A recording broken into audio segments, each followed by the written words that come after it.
Le triangle des Bermudes. Trois mots qui résonnent comme un avertissement, un appel au mystère, un défi lancé à la raison humaine.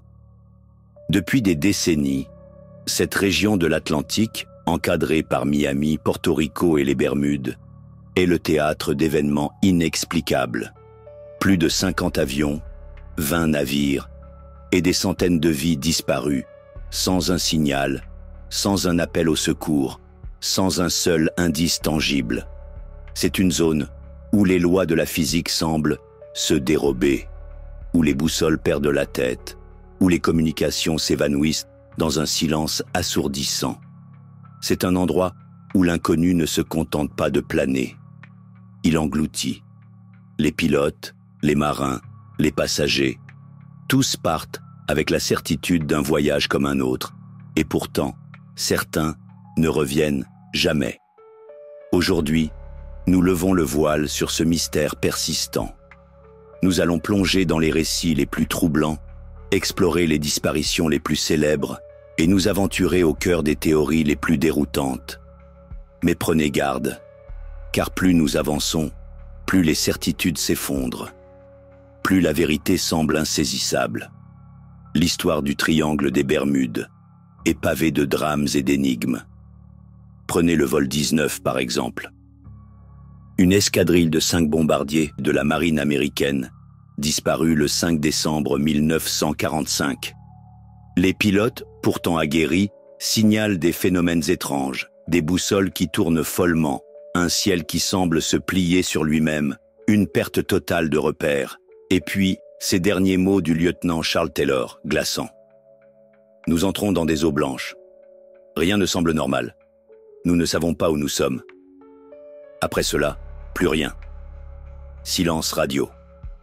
Pas un débris, pas un morceau de carlingue. Rien.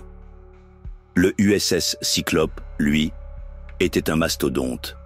180 mètres de long, un équipage de 306 personnes. Et pourtant, en 1918, ce géant des mers disparaît sans aucun signe avant-coureur. Pas d'appel de détresse, pas la moindre trace. Comme si l'océan l'avait avalé d'un coup, englouti dans un néant absolu. Le Star Tiger, un avion de ligne britannique, s'élance dans le ciel, direction les Bermudes. Tout semble normal. Aucune panne signalée, pas d'intempéries à l'horizon. Et pourtant, il disparaît sans explication, emportant avec lui ses 31 passagers et membres d'équipage. Comme si l'air lui-même s'était refermé sur lui. Et puis, il y a le Marine Sulphur Queen, 1963. Un navire-citerne transportant du soufre fondu. Météo clémente, navigation impeccable, jusqu'à ce qu'il cesse tout contact. Aucune épave, aucun corps. Juste un autre fantôme ajouté à la longue liste des âmes égarées dans cette zone maudite. Alors, qu'est-ce qui se cache derrière ces disparitions ? Des phénomènes naturels, des vagues scélérates capables de fendre un navire en deux, des poches de gaz méthane qui feraient écouler un bateau en quelques secondes. Peut-être, mais cela n'explique pas toutes les anomalies. Certains avancent des théories encore plus déroutantes. Et si cette région était un portail vers une autre dimension, un vortex temporel qui emprisonne ceux qui y pénètrent, ou pire encore, une base secrète d'extraterrestres qui enlèverait avions et bateaux pour des expériences dont nous n'avons même pas idée. Certains scientifiques tentent d'apporter des réponses rationnelles, mais rien ne semble vraiment convaincre. Comment expliquer que les instruments de bord tombent systématiquement en panne ? Pourquoi tant de disparitions, sans le moindre débris ? Pourquoi cette zone, précisément, concentre-t-elle tant d'anomalies ? Peut-être que nous ne saurons jamais. Peut-être que cette zone est condamnée à rester une énigme, un défi éternel lancé à notre compréhension du monde. Peut-être que nous ne sommes pas censés comprendre. Mais une chose est sûre, le triangle des Bermudes est bien plus qu'un simple lieu. Il est un symbole, celui de l'inconnu, du mystère, de l'effroi. Un rappel qu'il existe encore, quelque part sur cette planète, Des endroits où la logique se brise, où la science trébuche, où la réalité elle-même vacille. Et vous, si vous deviez traverser cette zone, si vous vous retrouviez en plein cœur du triangle des Bermudes, auriez-vous le courage d'affronter l'inconnu? Le manuscrit de Voynich. Imaginez que vous tenez entre vos mains un livre vieux de 600 ans, un objet chargé de mystère, un artefact qui défie toute logique. Son écriture est indéchiffrable, ses dessins sont troublants. À chaque page tournée, une nouvelle énigme se dresse devant vous. Des plantes aux formes inexistantes, des figures humaines baignant dans des bassins étranges, des symboles célestes qui semblent raconter une histoire secrète. Mais laquelle? Vous essayez de comprendre, de percer le code, en vain. Chaque mot, chaque lettre vous glisse entre les doigts, insaisissable.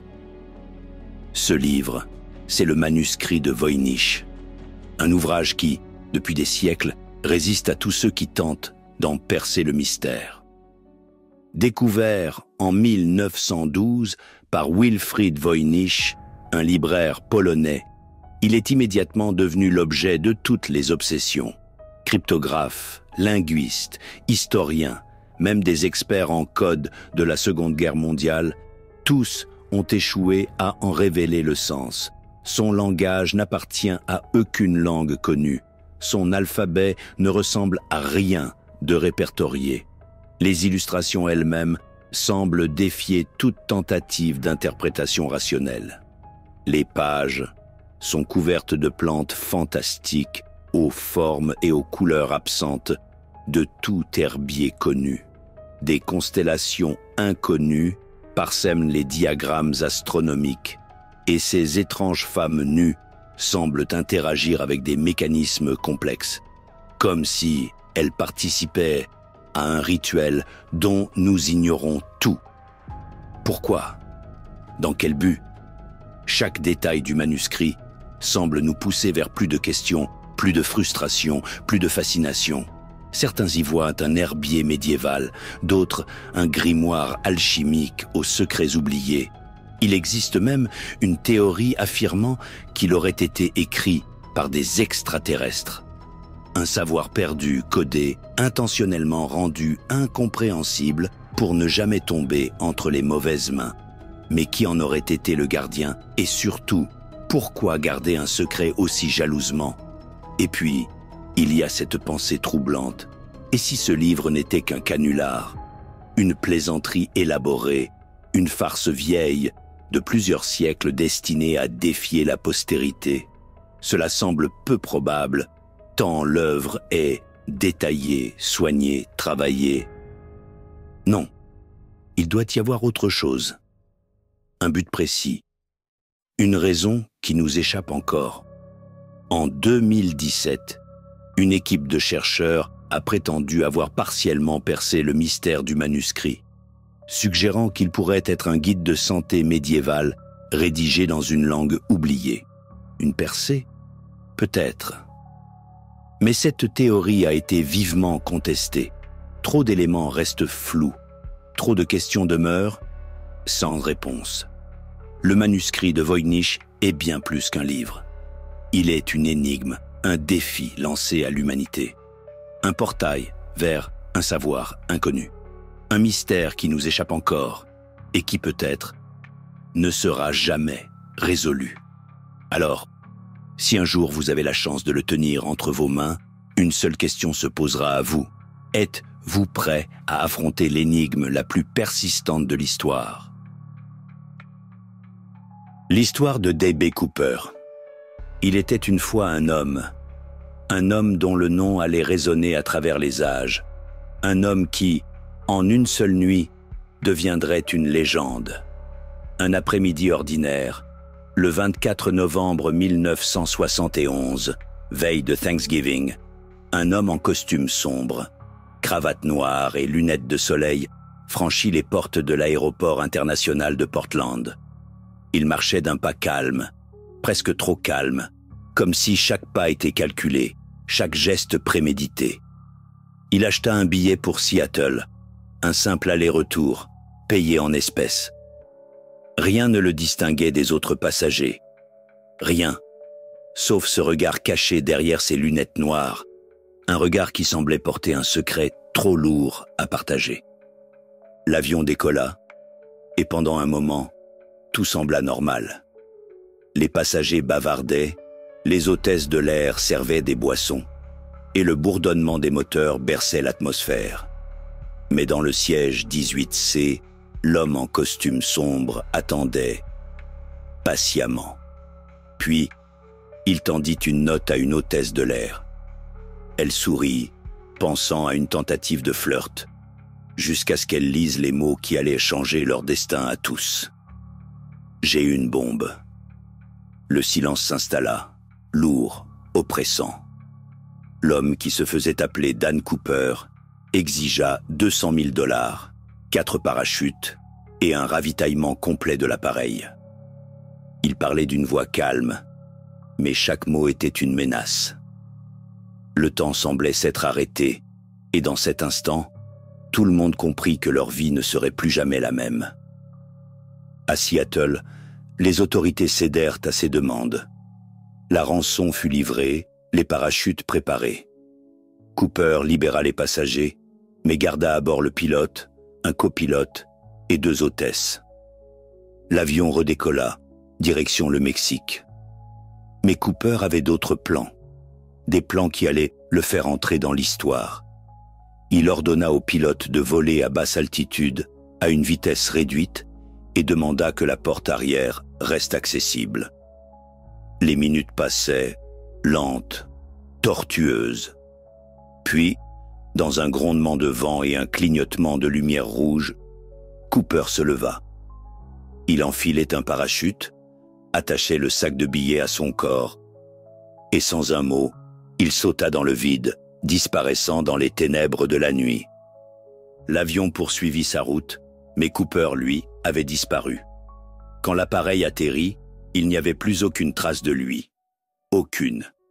Les autorités, stupéfaites, lancèrent l'une des plus vastes opérations de recherche de l'histoire. Des hélicoptères survolèrent les forêts denses de l'État de Washington. Des chiens renifleurs fouillèrent chaque buisson, chaque recoin, et des équipes de recherche arpentèrent le terrain pendant des semaines. Mais rien. Rien. Cooper semblait s'être évaporé, comme s'il avait été avalé par la nuit elle-même. Les jours passèrent, puis les semaines, et les mois. Les théories commencèrent à fleurir, chacune plus incroyable que la précédente. Était-il mort en sautant, emporté par les vents violents de la tempête qui faisait rage cette nuit-là? Ou avait-il survécu, atterri dans quelque clairière isolée et disparu avec sa fortune? Certains croyaient qu'il s'agissait d'un ancien militaire, un expert en parachutisme, capable de survivre à un saut aussi périlleux. D'autres pensaient qu'il était un simple employé de bureau, un homme ordinaire qui avait planifié le coup du siècle avec une précision diabolique. Mais personne ne savait. Personne. Puis, en 1980, une découverte troublante relança l'enquête. Un garçon, jouant sur les rives du fleuve Columbia, trouva un paquet de billets de banque décomposés. Les numéros de série correspondaient à ceux de la rançon de Cooper. Comment ces billets étaient-ils arrivés là? Avaient-ils été emportés par le courant? Ou Cooper avait-il survécu et laissé derrière lui une trace de son passage? Cette découverte ne fit qu'ajouter au mystère, alimentant les spéculations et les rumeurs. Des témoins affirmèrent avoir vu des hommes correspondant à la description de Cooper dans différentes régions des États-Unis, parfois même au Canada. Des lettres anonymes furent envoyées aux journaux, certaines prétendant détenir la vérité sur son identité.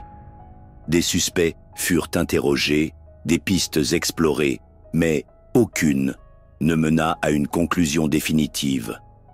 Cooper était devenu un fantôme, une ombre qui hantait l'imagination de tous ceux qui tentaient de percer son secret.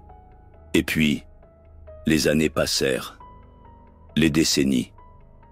L'affaire D.B. Cooper devint un cold case. l'un des plus célèbres de l'histoire américaine. Les enquêteurs se succédèrent, chacun espérant être celui qui résoudrait l'énigme. Des livres furent écrits, des documentaires tournés, des théories élaborées avec une minutie obsessionnelle. Certains croyaient qu'il avait péri dans la forêt, son corps jamais retrouvé. D'autres étaient convaincus qu'il avait réussi son coup, qu'il vivait quelque part sous une fausse identité, profitant de sa fortune volée. Mais aucune preuve tangible ne vint jamais confirmer ou infirmer ces hypothèses. En 2016, après 45 longues années d'enquête, le FBI annonça officiellement qu'il abandonnait le dossier. Un aveu d'impuissance, une reconnaissance silencieuse que Cooper avait gagnée. Il avait disparu, emportant avec lui la vérité sur son identité et son destin. Mais malgré cela, l'histoire de D.B. Cooper continua de fasciner. Elle devint une légende, un récit raconté autour des feux de camp, dans les salles de classe et même dans les couloirs du FBI. Comment un homme avait-il pu défier les autorités, disparaître sans laisser de traces et devenir un mythe? Aujourd'hui encore, des passionnés parcourent les forêts de l'État de Washington, espérant trouver un indice, un morceau de parachute, un billet de banque oublié. Des chercheurs amateurs passent des nuits entières à étudier des cartes, à analyser des témoignages, à chercher des réponses là où il n'y en a peut-être pas. Car l'histoire de D.B. Cooper, c'est avant tout une histoire de questions sans réponse. Qui était-il vraiment? Où est-il allé? A-t-il survécu? Ou a-t-il péri dans cette nuit froide et tumultueuse? Une seule chose est certaine, D.B. Cooper est entré dans la légende. Son nom est gravé dans l'histoire, non pas comme celui d'un criminel, mais comme celui d'un homme qui a osé défier l'impossible. Un homme qui a sauté dans l'inconnu et qui, en disparaissant, a laissé derrière lui une énigme qui continue de captiver, de troubler et d'inspirer. Et peut-être que quelque part, dans l'ombre, il rit encore, sachant qu'il a réussi à faire ce que personne d'autre n'a jamais fait. Devenir une énigme vivante, un mystère qui défie le temps. Et ainsi, l'histoire de D.B. Cooper reste ouverte, comme une porte entr'ouverte sur l'inconnu. Une porte que personne n'a jamais réussi à fermer. Le signal WOW.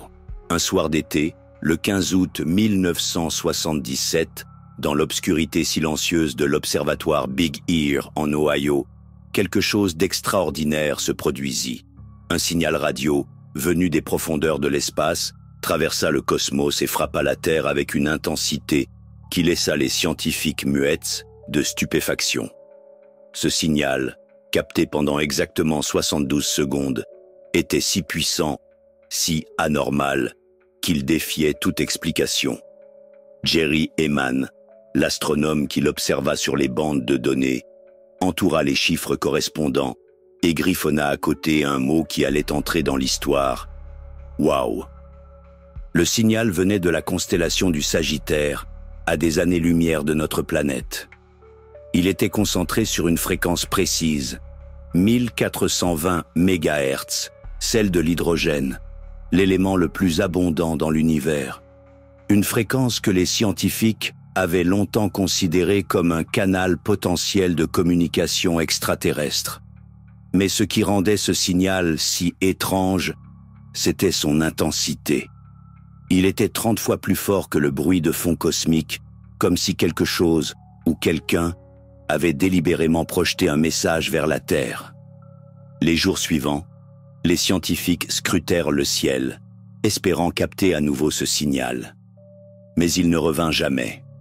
Aucune trace, aucun écho, rien. Il était apparu, avait brillé pendant 72 secondes, puis s'était évanoui dans le néant, comme un appel lointain qui ne serait jamais répété. Les théories commencèrent à affluer. Était-ce un message d'une civilisation extraterrestre, un phénomène naturel inconnu, ou simplement une interférence terrestre, bien que rien de ce genre n'ait jamais été enregistré auparavant? Les années passèrent, et le signal « Wow » devint une énigme scientifique, un mystère qui résistait à toutes les tentatives d'explication. Les astronomes du monde entier se penchèrent sur les données, cherchant une faille, une erreur, une piste. Mais rien ne semblait pouvoir expliquer ce qui avait été capté ce soir-là. Le signal était trop pur, trop précis, pour être le fruit du hasard. Il semblait porter la marque d'une intelligence, d'une intention. Mais de qui ou de quoi? Des chercheurs proposèrent des hypothèses, certaines plausibles, d'autres plus farfelues. Peut-être s'agissait-il d'un phénomène naturel inconnu, comme l'émission d'un quasar ou l'explosion d'une étoile lointaine. D'autres suggérèrent que le signal provenait d'un satellite terrestre ou d'une sonde spatiale, bien qu'aucun engin connu ne correspondît à cette fréquence ou à cette intensité. Et puis, il y avait ceux qui osaient croire à l'impensable, que ce signal était un message, une tentative de contact d'une civilisation extraterrestre. Une civilisation qui, peut-être, avait détecté notre présence et cherchait à entrer en communication. Mais sans répétition du signal, sans preuve tangible, toutes ces théories restaient des spéculations. Le signal « Wow » était comme un fantôme, une apparition fugace qui refusait de se laisser attraper. Les scientifiques continuèrent à scruter le ciel, à écouter les étoiles, espérant un jour entendre à nouveau ce cri venu des profondeurs de l'espace. Mais le silence persista, lourd et énigmatique. Aujourd'hui, plus de 4 décennies plus tard, le signal « Wow » reste l'un des plus grands mystères de l'astronomie. Il est devenu un symbole, une icône de la quête humaine pour comprendre l'univers et notre place dans celui-ci. Chaque année, des passionnés, des scientifiques et des rêveurs se tournent vers le ciel en se demandant « Étions-nous sur le point de découvrir que nous n'étions pas seuls ?» Ce signal était-il la preuve que quelque part, dans l'immensité du cosmos, une autre intelligence nous observait, nous cherchait, nous appelait? Malgré les avancées technologiques, malgré les télescopes plus puissants et les programmes de recherche plus ambitieux, le signal « Wow » n'a jamais été reproduit. Il reste une énigme, une question sans réponse, qui continue de hanter ceux qui osent y penser. Jerry Heyman, l'homme qui a découvert le signal, a souvent dit qu'il espérait, de son vivant, comprendre ce qu'il avait entendu ce soir-là. Mais jusqu'à sa mort, en 2022, le mystère est resté entier. Et pourtant, le signal « Wow » n'a pas disparu. Il vit dans l'imaginaire collectif, dans les livres, les documentaires, les débats. Il est une invitation à rêver, à explorer, à questionner. Parce que peut-être, juste peut-être, ce signal était la preuve que nous ne sommes pas seuls. Peut-être qu'un jour, un autre signal viendra, plus long, plus clair, et que cette fois, nous serons prêts à répondre. En attendant, le signal « Wow » reste une énigme, un appel silencieux venu des étoiles, un rappel que l'univers est vaste, mystérieux et plein de secrets qui attendent d'être découverts. Et qui sait, peut-être que la réponse est là, quelque part, dans l'obscurité infinie, attendant le bon moment pour se révéler. Les momies de Nazca, dans les montagnes arides et silencieuses du Pérou, une découverte allait bouleverser le monde. En 2017, une équipe de chercheurs et d'explorateurs tomba sur quelque chose d'inexplicable. Dans une grotte sombre et poussiéreuse, cachée depuis des siècles, se trouvaient des corps. Mais pas n'importe quel corps. Ces créatures, momifiées, avaient une apparence humanoïde, mais leurs caractéristiques défiaient tout ce que l'on connaissait de l'anatomie humaine. Des doigts longs et fins, une tête allongée, une cage thoracique étroite, et seulement 3 doigts à chaque main. Qui étaient-ils? D'où venaient-ils? Et surtout, étaient-ils humains? Les photos et les vidéos de ces momies firent le tour du monde, déclenchant un déchaînement de théories et de spéculations. Certains y voyaient la preuve d'une vie extraterrestre, une civilisation venue des étoiles qui aurait visité la Terre il y a des milliers d'années. D'autres, plus sceptiques, parlaient de canulars, de sculptures élaborées ou de restes animaux mal identifiés. Mais les analyses scientifiques, menées par des experts indépendants, ajoutèrent encore plus de mystère. Les radiographies montraient des structures internes complexes, des os, des organes. Ces corps semblaient avoir vécu. Mais comment? Et pourquoi? Les momies de Nazca devinrent un sujet de débat intense, divisant la communauté scientifique et captivant l'imagination du public. Étaient-ils les vestiges d'une espèce inconnue, une branche oubliée de l'évolution? Ou bien la preuve que nous ne sommes pas seuls dans l'univers? Les questions s'accumulaient, mais les réponses, elles, se faisaient attendre. Les analyses continuèrent, et chaque nouvelle découverte semblait ajouter une couche de complexité au mystère. Les tests ADN révélaient des séquences inconnues, des fragments qui ne correspondaient à rien de ce qui avait été enregistré auparavant. Les chercheurs étaient perplexes. Comment ces créatures pouvaient-elles être à la fois si proches de nous et si différentes? Leurs mains à 3 doigts, leur crâne allongé, leur taille minuscule. Tout semblait indiquer une évolution totalement distincte de celle de l'humanité. Pourtant, les détracteurs ne manquaient pas. Certains scientifiques affirmaient que ces momies étaient des falsifications, des assemblages habiles de restes humains et animaux, conçus pour tromper. Ils pointaient du doigt les conditions de la découverte, l'absence de contexte archéologique clair et les contradictions dans les rapports. Mais ceux qui croyaient en l'authenticité des momies ripostaient avec des preuves, les radiographies, les analyses ADN, les témoignages des experts qui avaient examiné les corps de près. Le débat devenait de plus en plus houleux, chaque camp campant sur ses positions. Et puis, il y avait les légendes locales. Les habitants de la région parlaient depuis des générations d'être venus des étoiles, de dieux, qui avaient visité la Terre il y a longtemps. Ces momies étaient-elles la preuve que ces légendes avaient un fond de vérité? Ou simplement une coïncidence, un récit imaginé pour expliquer l'inexplicable? Les questions s'enchaînaient, mais les réponses, elles, restaient insaisissables.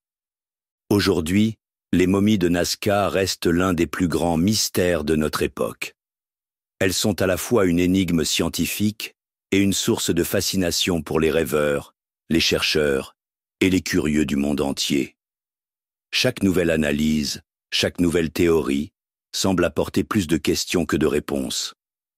Ces créatures étaient-elles le produit d'une civilisation perdue, d'une expérience génétique ou d'une visite extraterrestre?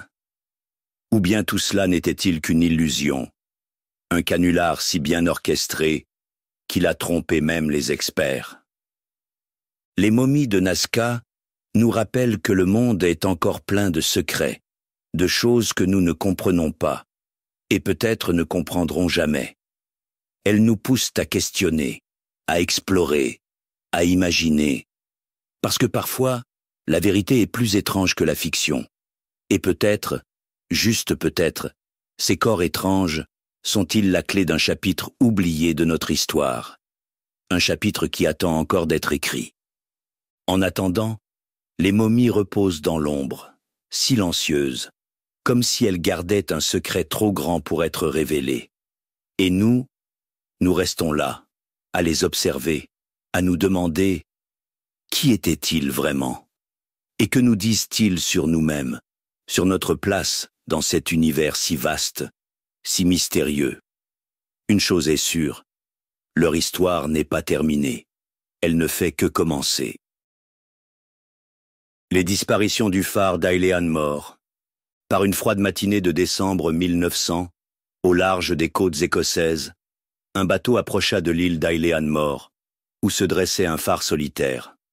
Les marins s'attendaient à être accueillis par les 3 gardiens, des hommes expérimentés, habitués à l'isolement et aux tempêtes.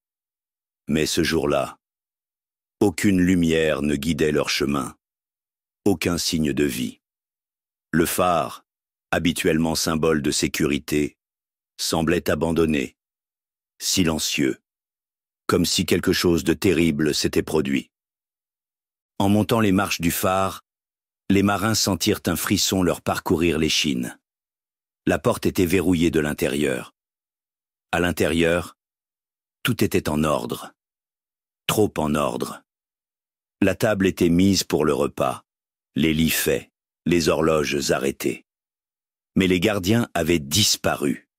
Pas un mot, pas une trace, pas un indice. Seul un journal, posé sur une table, racontait une histoire étrange et inquiétante. Les dernières entrées parlaient de vents violents, de vagues monstrueuses et d'une peur intense qui semblait avoir saisi les hommes. Mais comment 3 gardiens expérimentés avaient-ils pu disparaître sans laisser de traces? Et qu'avaient-ils vu ou ressenti pour écrire ces mots? Les recherches commencèrent immédiatement. Les gardes-côtes fouillèrent l'île, les falaises, les grottes, mais rien. Les hommes semblaient s'être évaporés, comme s'ils avaient été emportés par une force invisible. Les théories affluèrent. Un accident, une noyade, une dispute ayant mal tourné. Mais rien n'expliquait la porte verrouillée de l'intérieur, ni l'état impeccable du phare. Et puis, il y avait ce journal, ces mots, écrits d'une main tremblante, qui parlaient de quelque chose d'inexplicable, de quelque chose qui avait terrifié ces hommes jusqu'à la moelle. Les jours suivants, l'énigme s'épaissit encore.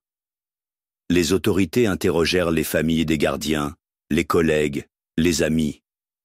Mais personne ne put fournir d'explication. Les 3 hommes, Thomas Marshall, James Ducat et Donald MacArthur, étaient des professionnels chevronnés, habitués aux conditions difficiles. Ils n'étaient pas du genre à paniquer ou à prendre des risques inutiles. Alors, que s'était-il passé cette nuit-là? Les entrées du journal, bien que brèves, étaient troublantes. Marshall avait écrit « Tempête impossible à décrire, vagues comme des montagnes, peur intense ». Une autre entrée mentionnait « Ducat est nerveux, MacArthur pleure ». Puis, plus rien. Le silence. Ces mots semblaient raconter une histoire de terreur, de désespoir. Mais de quoi avait-il eu si peur? Était-ce simplement la tempête ou quelque chose de plus sinistre? Certains évoquèrent des phénomènes naturels rares, comme des vagues scélérates ou des vents catabatiques. D'autres parlèrent de forces surnaturelles, d'esprits, de malédictions. Mais aucune théorie ne pouvait expliquer la disparition totale des hommes. Et puis, il y avait les rumeurs. Les pêcheurs locaux racontaient que l'île d'Aileanmore était un lieu maudit, hanté par les âmes des naufragés. Ils parlaient de lumières étranges, de cris dans la nuit, de présences invisibles. Étaient-ce des superstitions, ou y avait-il un fond de vérité dans ces histoires? Les gardiens avaient-ils été confrontés à quelque chose qui dépassait l'entendement? Aujourd'hui, plus de 120 ans après les faits, les disparitions du phare d'Aileanmore restent l'un des plus grands mystères de l'histoire maritime. Le phare, toujours debout, veille sur une île déserte, comme un témoin silencieux de ce qui s'est passé cette nuit-là. Les théories continuent de circuler, certaines scientifiques, d'autres fantastiques, mais aucune n'a jamais pu fournir une réponse définitive. Que sont devenus les 3 gardiens? Ont-ils été emportés par une tempête si violente qu'elle n'a laissé aucune trace? Ou ont-ils été confrontés à quelque chose de bien plus terrifiant, quelque chose que nous ne pouvons même pas imaginer? Les mots du journal, ces phrases brèves et sibyllines, continuent de hanter ceux qui osent les lire. Ils racontent une histoire de peur, de désespoir et peut-être de résignation. Car ce qui est le plus effrayant, ce n'est pas de savoir ce qui est arrivé aux gardiens, mais de réaliser que nous ne le saurons peut-être jamais. Le mystère d'Ailean Mor est comme un appel dans la nuit, un rappel que même dans notre monde moderne, il existe encore des énigmes qui défient la raison, des secrets que l'océan garde jalousement. Et ainsi, les disparitions du phare d'Ailean Mor restent une histoire ouverte, une invitation à rêver, à craindre et à se demander « Qu'avons-nous vraiment peur de découvrir ?» Parce que parfois, la vérité est plus sombre que nos pires cauchemars. Et peut-être que cette nuit-là, les gardiens ont vu quelque chose que personne ne devrait jamais voir. Le mystère de la Marie Céleste. Un matin brumeux de décembre 1872, au large des côtes du Portugal, un navire marchand britannique, le Dei Gratia, aperçut une silhouette à l'horizon. À mesure qu'il s'approchait, l'équipage réalisa que quelque chose n'allait pas. Le navire, la Marie Céleste, semblait errer sans direction, ses voiles partiellement déchirées, comme si elle avait été abandonnée à la merci des vents. Lorsqu'ils montèrent à bord, ils découvrirent une scène qui allait devenir l'un des plus grands mystères maritimes de tous les temps. La Marie Céleste était vide. Pas un seul membre d'équipage, pas un seul passager. Tout semblait en ordre. La cargaison d'alcool était intacte. Les vivres et l'eau potable étaient suffisants pour des semaines, et les effets personnels des marins étaient toujours à leur place. Mais il n'y avait aucune trace de lutte, aucun signe de panique, aucune explication. Le capitaine Benjamin Briggs, sa femme, leur jeune fille et les 7 membres d'équipage avaient disparu, comme s'ils s'étaient évaporés dans l'air marin. Le journal de bord, retrouvé dans la cabine du capitaine, ne donnait aucun indice. La dernière entrée datait de 10 jours plus tôt et ne mentionnait rien d'inhabituel. Tout semblait normal, jusqu'à ce que cela ne le soit plus. Les sauveteurs remarquèrent quelques détails étranges. Une épée rouillée sous le lit du capitaine, une trappe ouverte, une embarcation de sauvetage manquante. Mais rien qui puisse expliquer pourquoi 10 personnes avaient abandonné un navire en parfait état, en pleine mer, sans laisser de traces. Les jours suivants, les spéculations commencèrent à affluer. Les autorités maritimes, les journalistes et même le public se demandaient que s'était-il passé à bord de la Marie Céleste. Était-ce une mutinerie, une attaque de pirates ou quelque chose de plus sinistre? Les enquêteurs examinèrent chaque centimètre du navire, cherchant des indices, des preuves, des réponses. Mais rien ne semblait pouvoir expliquer cette disparition soudaine et inexplicable.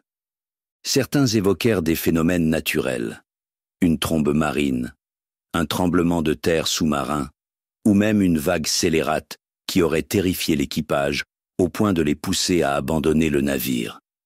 Mais la Marie Céleste ne montrait aucun signe de dommage majeur, et les conditions météorologiques ce jour-là étaient relativement calmes.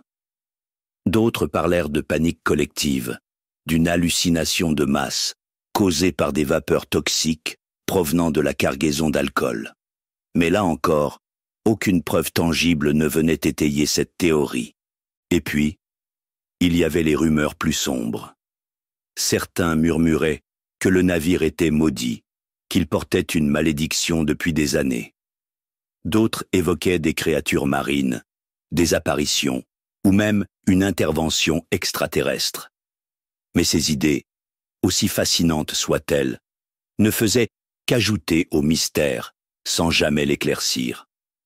Aujourd'hui, plus de 150 ans après sa découverte, la Marie Céleste reste l'un des plus grands cold cases de l'histoire maritime.